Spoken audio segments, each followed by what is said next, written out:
making headlines this hour. The World Health Organization honors President Dr. Mohamed Muiz with the World No Tobacco Day Special Recognition Award. The president announces that the government will begin providing $130 for prescription glasses from the 1st of June. And the president says the Scouts of Maldives have been playing an exemplary role in society.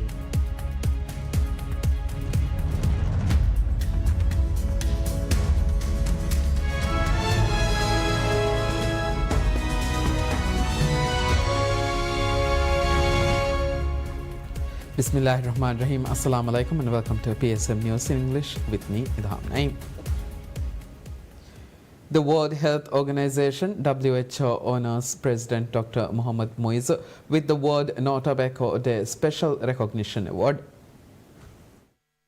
The award was presented to President Muiz at a ceremony held at Barcelona Sundra on Thursday night to mark the World Health Day. The award was presented to the president on behalf of WHO by its regional director, Saima Wazid. WHO annually awards individuals and organizations worldwide to recognize their efforts to control tobacco. These include the Special Recognition Award by World Health Organization's Director General Tedros Adhanom Ghebreyesus and the World No Tobacco Day Award. President Muiz was awarded the Director General's Award in recognition of his efforts to control tobacco in the Maldives, acknowledging his leadership and commitment to protecting public health in the Maldives through robust tobacco control measures. A special message from WHO Director General Dr. Tedros Adhanom Ghebreyesus congratulated President Muiz and praised him for his exemplary leadership and commitment to protecting the health of the people of the Maldives. He noted that this was not just an achievement for the Maldives, but also serves as a good model for other countries to become a tobacco-free country. He further noted that President Muiz's vision to ensure the health of the Maldivian citizens will ensure the good health of both current and future generations. The president has taken several significant measures against tobacco since taking office in November 23rd. As such, he has banned the use and sale of vape, while the duty imposed on cigarettes has also been increased. The government has also decided to impose a generational ban on smoking, where those born on and after the 1st of January 2007 will be banned from smoking.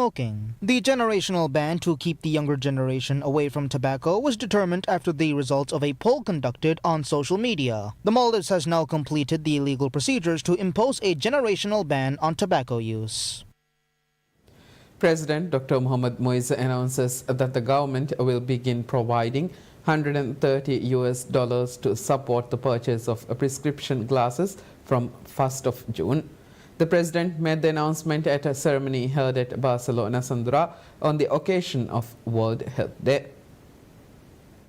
The central health policy for the current administration is to ensure access to quality health care for every citizen without discrimination. The government has undertaken several initiatives to implement the policy. Speaking at the ceremony, President Muiz stated that his administration aims to swiftly improve the public health sector. He noted past and ongoing collaborative efforts with those working in the health sector, adding that prevention of illnesses remains a priority in implementing a comprehensive health policy. The president further noted that the lack of priority given to preventative health care by past governments led to the rise of lifestyle-related diseases in the Maldives. He noted that the current administration is giving utmost priority to preventative health care. The president said that under the government's sustainable development policy, every citizen in every island must be provided with adequate health care regardless of their location. He said he is working to improve the quality of deteriorating health centers and laboratory systems in islands with small populations. He added that regional hospitals and hospitals in islands designated as urban centers will also see upgrades to tertiary level care services. Since taking office on the 17th of November 2023, the current administration has launched more than 60 health sector-related projects across the country, including Male City. The president revealed that 18 of these projects are ongoing in Male City group of hospitals alone. Over the past 18 months, healthcare projects have totaled to $278.9 billion.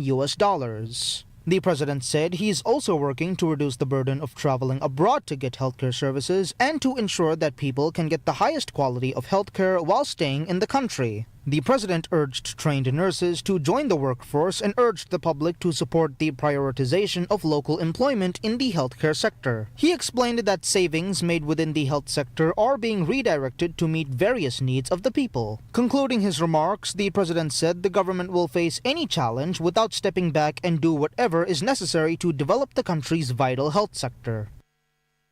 President Dr. Mohammad Muiz explains the government's decision not to extend the upcoming Eid al-Adha holidays, saying it would be highly irresponsible to do so.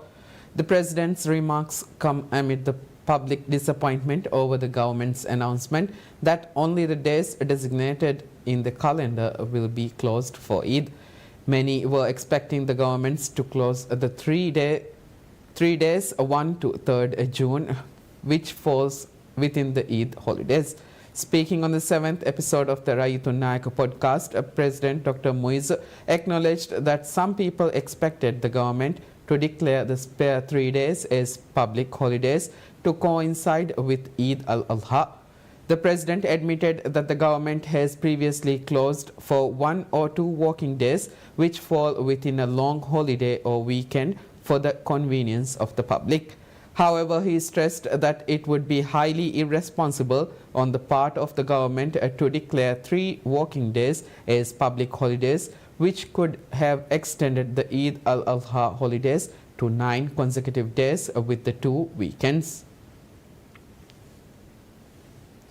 President Dr. Mohammad Muiz says the Scouts of Maldives have been playing an exemplary role in society by shaping and building strong ties within the community.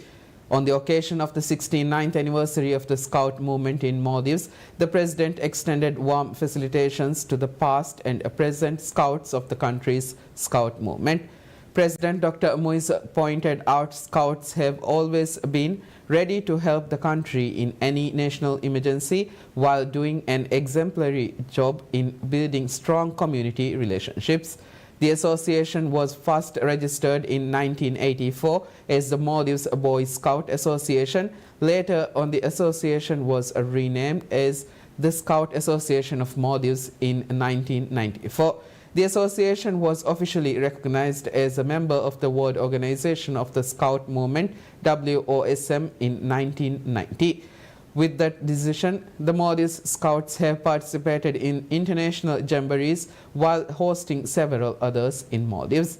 In addition, Maldives has been recognized with achievements and awards in the field of scouting worldwide. The recent Asia-Pacific Regional Chairman of the Scout Movement Award was presented to the Chief Commissioner of the Scout Association of Maldives, Maid Mohammad Zahir. The incumbent government has also pledged to continue the scouting movement and provide more opportunities and facilitate an environment in schools to conduct scout activities. Health Minister Abdullah Nazim Ibrahim announces that the government is reorienting its healthcare strategy, placing greater emphasis on prevention to address health challenges before they escalate. Speaking at the official World Health Day function, the minister detailed the administration's initiatives aimed at fostering a healthier population and fortifying the health system's long-term sustainability. Observed annually on 7th April, World Health Day marks the establishment of the World Health Organization, WHO, in 1948.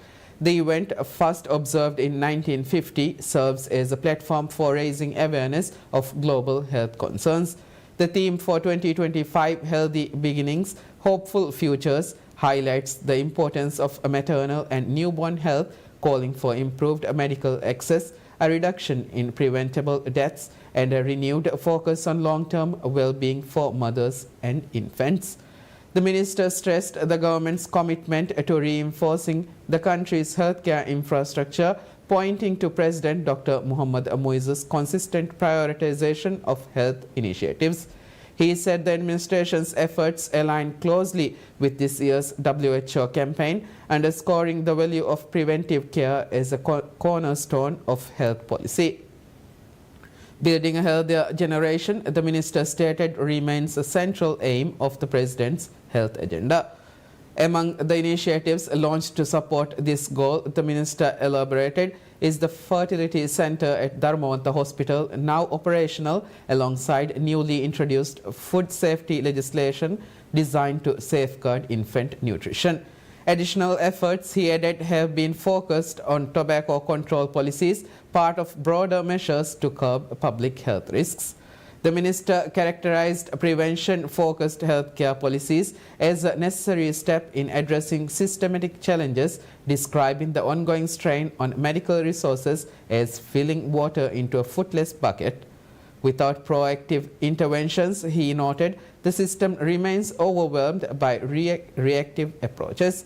The minister added, as part of its broader strategy, the administration has implemented a nationwide ban on vapes, established a 24-hour quick-line service, and expanded smoking cessation programs to every inhabited island. He noted that efforts to strengthen primary health care have also been set in motion, aimed at providing a more sustainable foundation for public health. While acknowledging that immediate results may not be visible, Minister Nazim reinforced the government's long-term vision, asserting that the benefits of preventive healthcare will become clearer over time, ultimately strengthening the nation's health system. Government invites interested parties to submit expression of interest for financing the development of Kimbidu-Wemandu link with Development Ella, titled as an integrated tourism island project.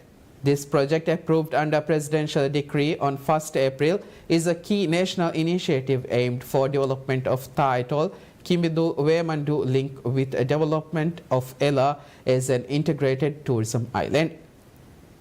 The Ministry of Construction, Housing and Infrastructure said the project will be implemented under a cross-subsidization model where the selected investor may propose commercially viable components to offset the capital and operational costs of the facility, contractor financing, PPP model or loan financing. The ministry has invited qualified and interested parties, local and foreign, with demonstrated financial and technical capability to submit their EOIs through email before 30th June at 1 p.m. Wemandu and Kimbidu are located on the southern rim of Taitol, with Ella situated between these islands. Geographic dispersion of the islands, coupled with smaller communities, result in unequitable quality of essential services offered in the islands. Given that Wemandu is the administrative capital of the atoll and has a bigger population, Wemandu has better facilities and services compared to Kimbidu and the rest of the islands in the atoll. With Ella designated as an island for resort development, there is unrealized socio-economic potential to benefit the communities of Wemandu and Kimbidu and communities of other inhabited islands in Taitol. According to the government, establishing a link between these islands will have several benefits, including improved transportation and connection, boosting economic growth of both islands through increased trade opportunities and increased social benefits such as accessibility to better healthcare, education and other essential services, and increasing community ties between the islands. Managing Director of the Maldives Tourism Development Corporation, MTDC, Ahmad Niaz, announces that the resort development project planned for Nagoshi in Hadal Atoll will commence this June. Nagoshi, a sizable 76-hectare island, was leased to MTDC in 2006 for resort development. Initially, the contract was granted to MTDC and later the island was subleased to a Russian company for resort development. Despite some initial progress and expenditures, the company faced financial difficulties in 2012, leading to a suspension of the project. In 2017, the island was transferred from MTDC and entrusted to UAE-based RAW Galadari Holdings for development in 2021 under a new lease. However, with no substantial progress in 3 years, the agreement has been terminated. Speaking during MTDC's annual general meeting on May 30th evening, NIAS offered the latest update on the project, saying that the drawings, necessary permits along with the construction plan for the project have now been completed. With 33% of the work completed by the previous contractor, MTDC has now planned to develop Nagoshi in 2 phases. The resort Nagoshi will have 183 rooms, including 100 water villas and 83 beach villas. MTDC expects the first wave of the project to cost around $37 million. MTDC has also spent $15 million on existing construction and is hoping to start operations by the end of next year.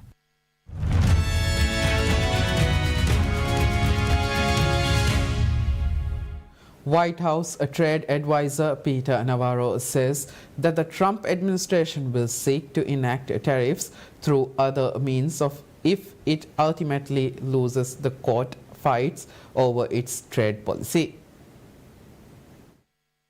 Speaking to reporters at the White House, Navarro said the U.S. tariffs would remain in place for now following a court stay and that the administration is still in talks with other countries to continue trade negotiations. A U.S. appeals court reinstated President Donald Trump's sweeping tariffs on May 29th, leaving Wall Street with no clear direction a day after most of the tariffs were blocked by a trade court, a move that had given markets a brief boost. The tariffs remain in place. The court told us, they didn't all but tell us, they told us go do it another way. So you can assume that even if we lose, we will do it another way. And I can assure the American people that the Trump tariff agenda is alive, well, healthy, and will be implemented to protect you, to save your jobs and your factories, and to stop shipping foreign wealth, our wealth into foreign hands. Chaotic U.S. trade policy has sent global markets on a roller coaster in recent months. Equity markets were rattled by Trump's April 2nd Liberation Day tariff announcements, which have since been repeatedly delayed and adjusted.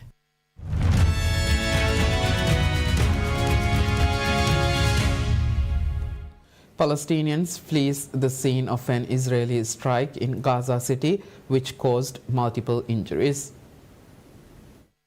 Israel launched its campaign in Gaza in response to the Hamas attack in its south on October 7, 2023, and according to Israeli tallies, the attack killed some 1,200 people and saw 251 Israelis taken hostage into Gaza. The subsequent Israeli genocide has killed more than 54,000 Palestinians, Gaza health officials say, and has left the enclave in ruins. Israel has come under increasing international pressure, with many European countries that are usually reluctant to criticize it openly, demanding an end to the war and a major relief effort. A U.S. plan for Gaza, seen by Reuters on May 30th, proposes a 60-day ceasefire and the release of 28 hostages, alive and dead, in the first week, in exchange for the release of 1,236 Palestinian prisoners and the remains of 180 dead Palestinians.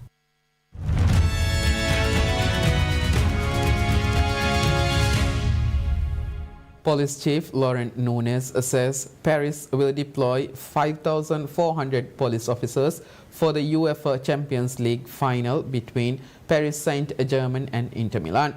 He gave these details in an interview with French broadcaster CNews.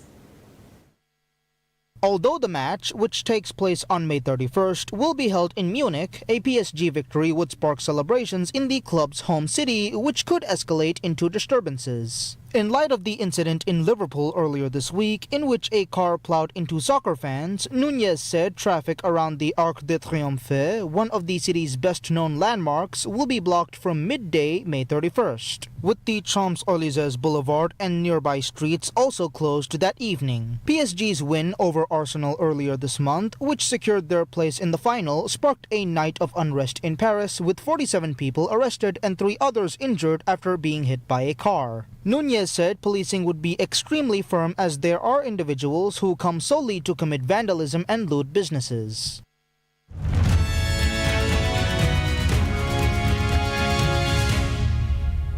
From snowy white to bright pink and dark purple, every year in May, Muscovites and tourists can enjoy every possible shade, shape and size of lilac blooms all over the Russian capital.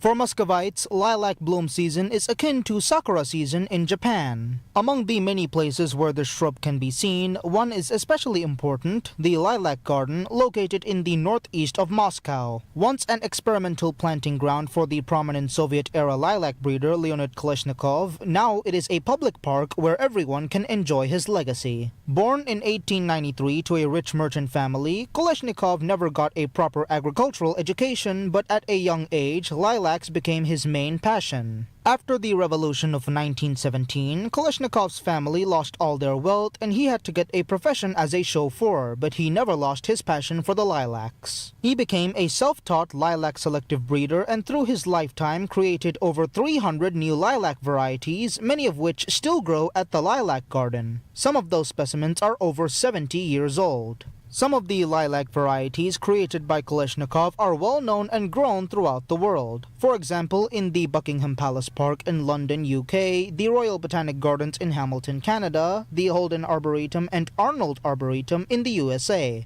One of those is called Galina Ulanova in honor of his favorite ballerina. After Kalashnikov's death in 1968, the Lilac Garden was abandoned for many years and most of its unique lilac varieties created by him were lost. But nowadays, enthusiasts are working on restoring his legacy.